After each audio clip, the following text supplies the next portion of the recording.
Bonjour, donc je vous retrouve à nouveau pour une nouvelle histoire.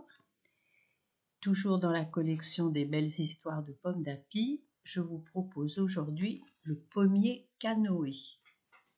Voilà, pommier canoë. Ok, on y va, c'est parti. Alors Charlotte, petite fille, Charlotte habite dans un pavillon. Un pavillon, c'est une petite maison, avec son papa et sa maman et son chien Pique-Puce. Voilà.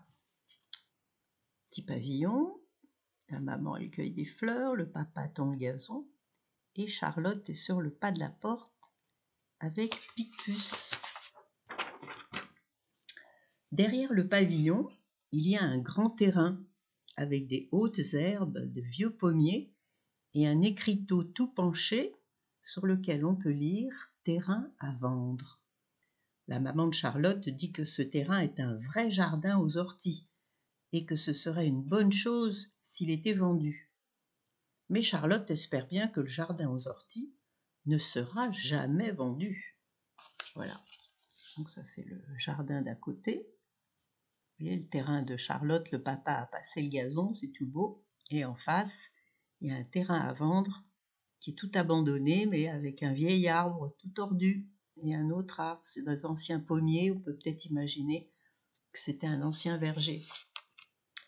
Le mercredi, Charlotte n'a pas école et elle met son costume d'Indien. Elle aime beaucoup se déguiser en Indien.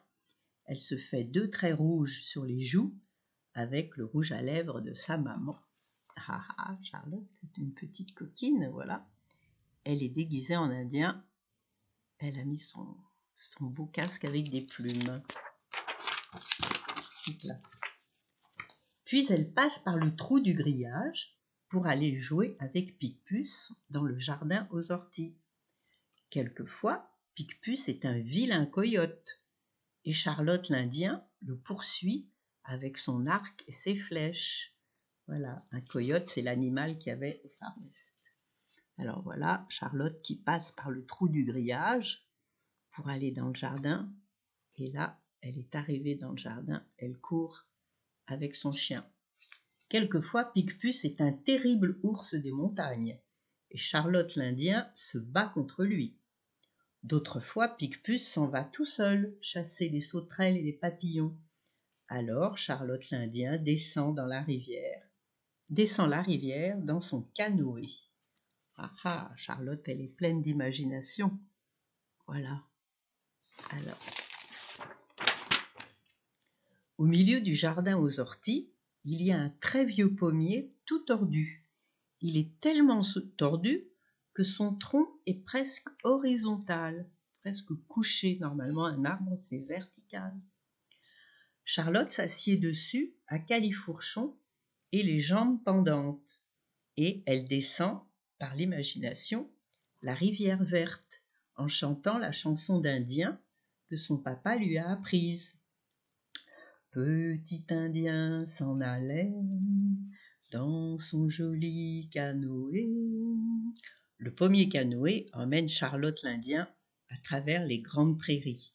Parfois, Charlotte aperçoit ces bisons et des troupeaux de chevaux sauvages.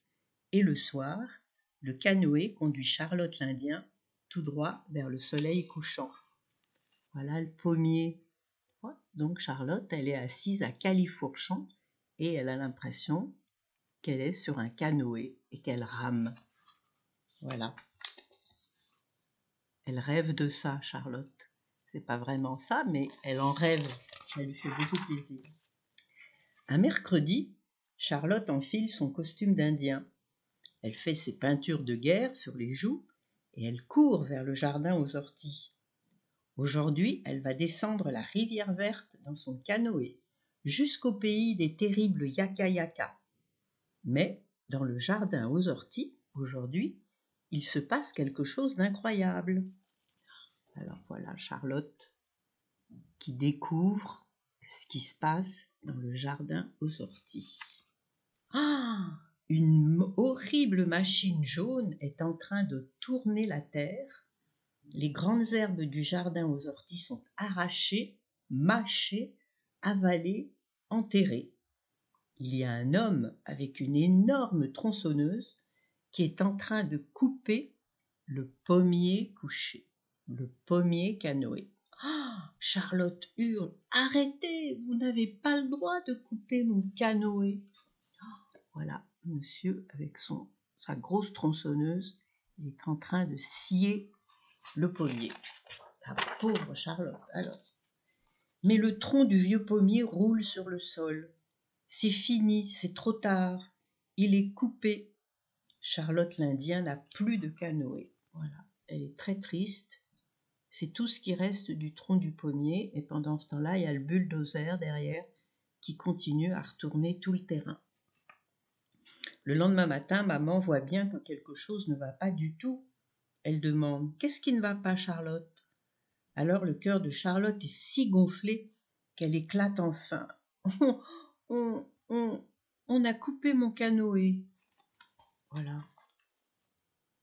La maman, dans la cuisine, prépare le petit déjeuner de Charlotte. Et Charlotte, elle lui dit le gros chagrin qu'elle a. Plusieurs mois ont passé. Le jardin aux orties a d'abord ressemblé à un champ labouré. Puis des maçons sont venus. Ils ont construit une maison avec un garage devant. Charlotte déteste ce garage qui est juste à l'emplacement de son pommier canoë. Voilà, ça c'est les maçons qui construisent la maison. On voit la bétonneuse là, construisent les murs de la maison. Et ça c'est l'emplacement du garage où il y avait le pommier canoë. Un jour, un gros camion de déménagement arrive. La maison est terminée. Une famille s'installe dans la maison. Un monsieur, une dame et un garçon, à peu près de l'âge de Charlotte. Charlotte déteste ce garçon qui range son vélo dans le garage. Le garage qui est là, à la place de quoi? À la place de son pommier canoë. Alors ça, c'est les déménageurs qui rentrent les meubles dans la maison et le petit garçon qui a posé son vélo devant le garage. Le garçon a l'air de s'ennuyer tout seul dans son jardin, où le gazon n'a pas encore poussé. C'est bien fait pour lui. Charlotte aussi s'ennuie. Elle ne met plus jamais son costume d'Indien. Elle ne joue plus avec Picpus au coyote ou à l'ours des montagnes. Et elle pense que la vie n'est pas drôle. Alors Charlotte, elle est dans sa chambre et elle ne va plus s'amuser dans le jardin aux orties. Et puis un jour, Charlotte et le garçon se rencontrent à la boulangerie. Charlotte fait tomber ses croissants. Le garçon les ramasse et ils reviennent tous les deux en bavardant. Ah ah! Alors, voyons. Charlotte a fait tomber ses croissants, le petit garçon va l'aider. Ils sortent de chez le boulanger. Le boulanger, là on voit les premières lettres du mot, puis là on voit les pains qui sont chez le boulanger. Alors, le garçon dit qu'il s'appelle Sébastien et que la vie n'est pas drôle. Avant, où il habitait, il avait plein de copains et il jouait aux Indiens lui aussi dans les escaliers de son immeuble. Bien sûr, Sébastien a aussi un costume d'Indien. La première fois que Charlotte et Sébastien jouent ensemble aux Indiens, tout se passe d'abord très bien. Et puis Sébastien dit « Je vais chercher mon vélo dans le garage, ça serait mon cheval. »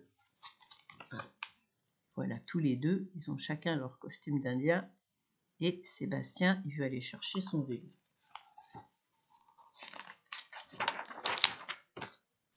Alors Charlotte se jette sur Sébastien et elle le tape en criant « D'abord, j'en ai marre des Indiens, et puis un vélo, c'est pas un cheval, c'est un vélo, et il est moche ton vélo. » Oh, alors là, ça va très très mal. Et ton garage, il est encore plus moche, et toi, tu n'es qu'un sale yaka-yaka. Oh, et puis d'un seul coup, Charlotte se met à pleurer. Oh là là! Elle a peut-être été un peu fort. Alors Charlotte, elle pleure, du coup Sébastien, il vient la consoler. Sébastien n'y comprend rien du tout, mais il voit bien que Charlotte a un vrai chagrin. Alors il s'assoit par terre à côté d'elle, devant le tipi, et il attend. Charlotte renifle, elle s'essuie les yeux et elles se mettent à tout raconter. Voilà, ils sont assis tous les deux devant le tipi. Charlotte va raconter à Sébastien pourquoi elle est triste. Elle parle des bisons dans la prairie, des troupeaux de chevaux sauvages et de la rivière verte, et surtout, elle lui parle du pommier canoë. Sébastien comprend. Lui aussi, il avait des tas de vieux jouets qu'il aimait beaucoup dans sa chambre d'avant, et ses parents les ont tous jetés à cause du déménagement. Ce n'est pas tout à fait pareil, bien sûr, mais tout de même, il comprend le chagrin de Charlotte. Charlotte et Sébastien discutent comme ça longtemps, jusqu'à ce que leur maman les appelle pour le dîner. Alors, avant de s'en aller, Charlotte dit à Sébastien : « Je suis contente que tu aies construit ta maison ici. » Puis elle soupire. « Mais quand même, c'est dommage qu'il y ait ton garage à la place de mon canoë. » Voilà. Il faut toujours parler des soucis qu'on a et après tout s'arrange. Et on espère que Charlotte et Sébastien ils vont devenir des bons copains, des bons voisins. Ok, à bientôt. Au revoir.